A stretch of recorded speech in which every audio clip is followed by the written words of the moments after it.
السلام عليكم ورحمة الله وبركاته.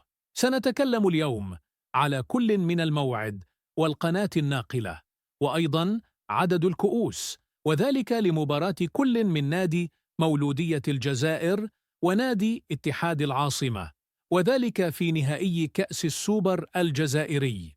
إذن وبعد بسم الله الرحمن الرحيم، أريد أن أقول لكم شيء، هو أن قد تم تغير المباراة ليصبح موعد المباراة يوم الجمعة 26 من ديسمبر 2025، والتوقيت لم يتم تحديده بعد، بمجرد إعلانه سنخبركم إن شاء الله.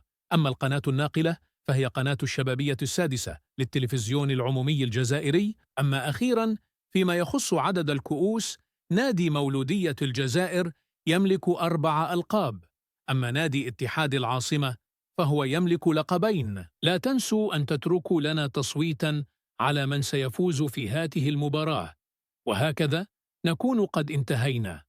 لا تنسوا متابعتنا والصلاة على رسول الله عليه أفضل الصلاة والسلام.